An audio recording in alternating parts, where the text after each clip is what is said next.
Kita akan mencoba ke Pak Agus Alamsyah di Tasikmalaya. Assalamualaikum Pak Agus di Tasikmalaya. Waalaikumsalam warahmatullahi wabarakatuh. Ya, silakan Pak Agus. Sampai dengan terang Pak suara saya, Pak Apkar. Sangat jelas sekali. Ya, alhamdulillah. Salam hormat saya buat Buya Syakur. Terima kasih. Jujur saya ingin menyampaikan bahwa yang pertama Pak, apresiasi.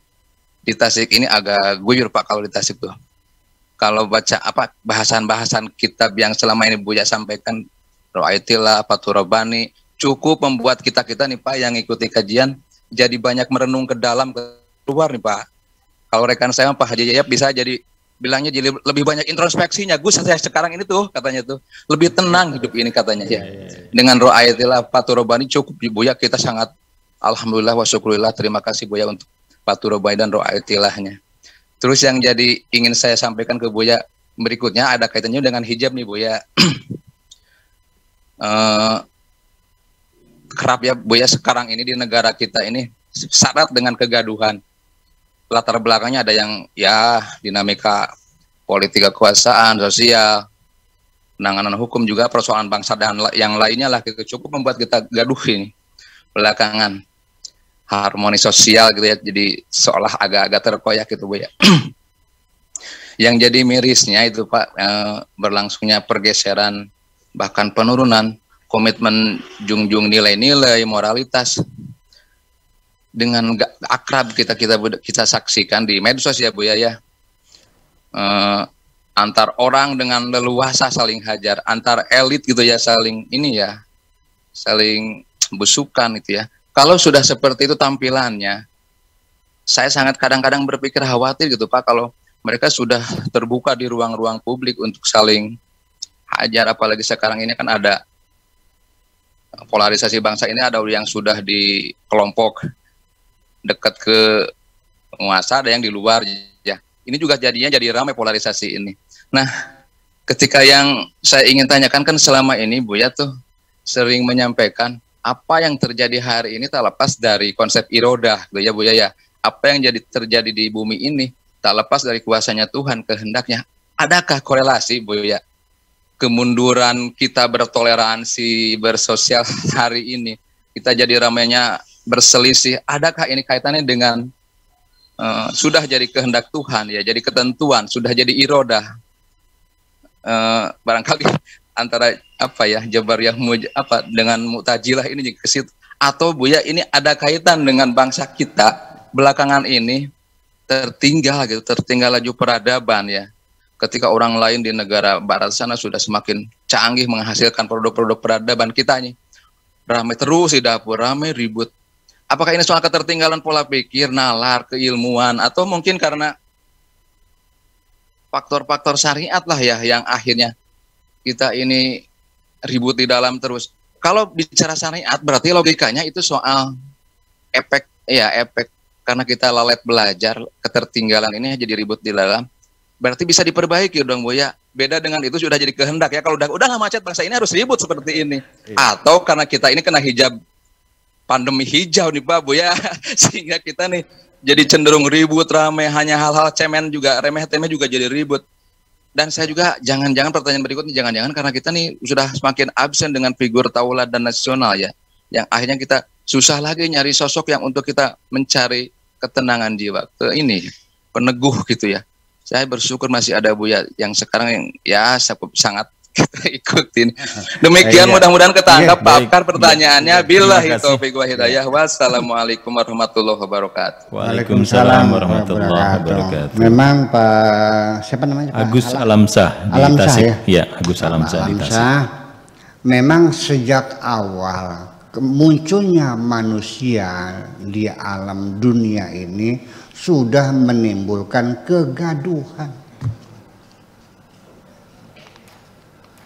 Sampai akhirnya para malaikat juga kena marah Tuhan juga. Yang artinya dipanglo ya, dipersalahkan. Alam aqul lakum inni a'lamu ma la ta'lamun. Dari dulu juga sudah aku katakan kamu goblok nggak tahu apa-apa, aku yang tahu. Iya. Sampai akhirnya Tuhan membuktikan kepada para malaikat, ya. Pertama-tama Nabi Adam dididik dulu, wa 'allama Adamal asma'a kullaha. Suruh jadi profesor doktor dulu, pintar dulu, di pesantren kan dulu di Tasikmalaya di situ. Ya kan? Nah, setelah pintar tsumma aradahum 'alal malaikati, baru dipertemukan dengan para malaikat. Faqala ambiuni bi asma'i haula. Coba jelaskan apa ini, apa ini. Qalu subhanaka la ilma lana illa ma 'allamtana. Kami tidak tahu kecuali apa yang kecuali engkau kasih tahu kepada kami. Nah, jadi malaikat sendiri pada akhirnya menyerah juga pada, oh ternyata Adam itu hebat. Ilmunya luar biasa. Ya kan begitu. Ini kan kegaduhan-kegaduhan. Ya. Ternyata iblis tetap bertahan, tidak mau mengakui kelebihan-kelebihan yang dimiliki oleh Adam. Tetap berdasarkan paradigma awal, ana khairum minhu, aku lebih hebat karena aku diciptakan dari api, Adam dicipta dari tanah. Sampai akhirnya konsekuensinya sampai iblis terusir dari sorga. Ya kan begitu. Dan pada akhirnya iblis dengan dendamnya, ini kan sudah gaduh sejak awal mula. Ini sangat gaduh sekali. Ya, sampai akhirnya Adam pun akhirnya tergelincir dalam godaan setan itu karena dendamnya setan. Dia akhirnya kenapa? Dia makan buah khuldi. Sampai terusir semacam itu. Dan ketika Adam terusir, Allah mengatakan, wa qulna bitu, turun kau, pergi sana. Fa inna ba'dakum li ba'din adun, engkau dengan sebagian engkau saling bermusuhan. Sudah ada sinyal awalnya bahwa kita saling bermusuhan. Itu kan kata Tuhan kan? Betul. Wa qulna bitu fa inna ba'dakum li ba'din adun. Ya. Wa qulna bitu walakum fil ardi mustaqarrun wa mata'un ilahin dan sebagainya. Itu sudah komitmen. Dan malaikat juga sudah memprediksi sesungguhnya ketika Allah menciptakan Adam. Malaikat bertanya, prediksi malaikat ya, ketika kita berasumsi Adam sebagai manusia pertama, malaikat adalah prediksi sifatnya. Ataj'alu fiha man yufsidu fiha wa yasfikud dima.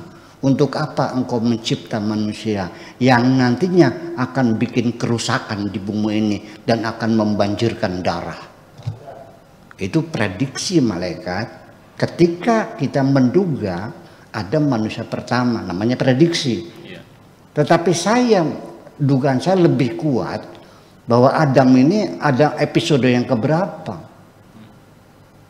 Sebelum Adam itu ada Adam lagi yang pernah menumpahkan darah. Jadi malaikat itu bukan prediksi, tapi dia punya big data.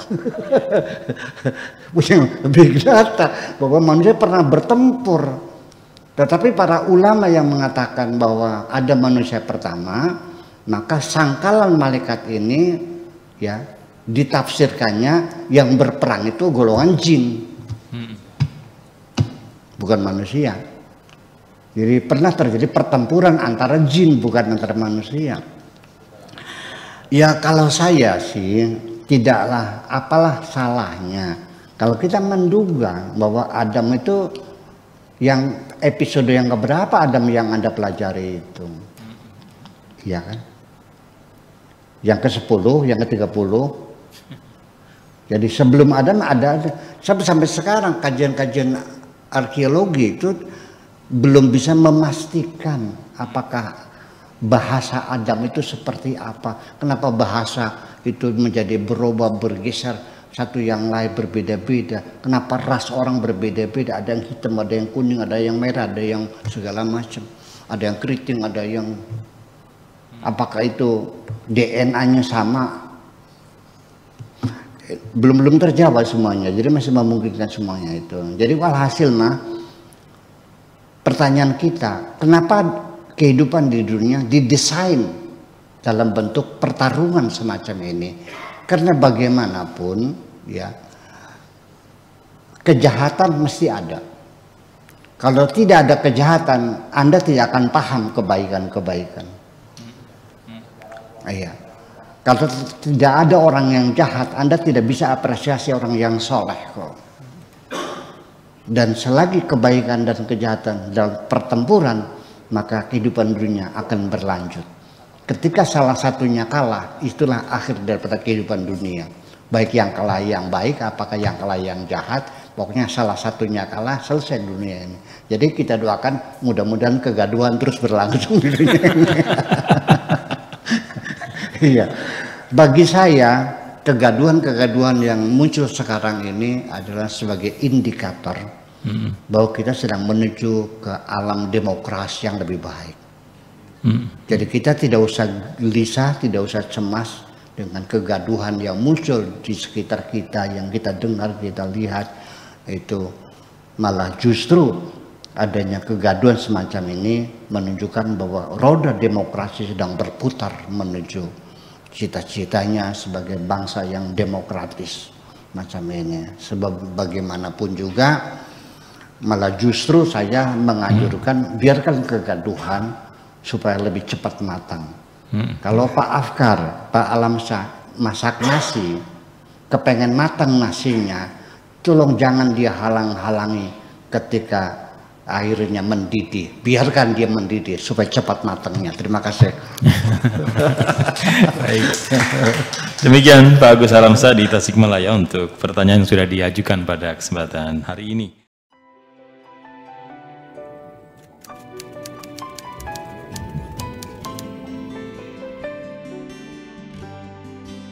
Aku hanya ingin berbagi kebahagiaan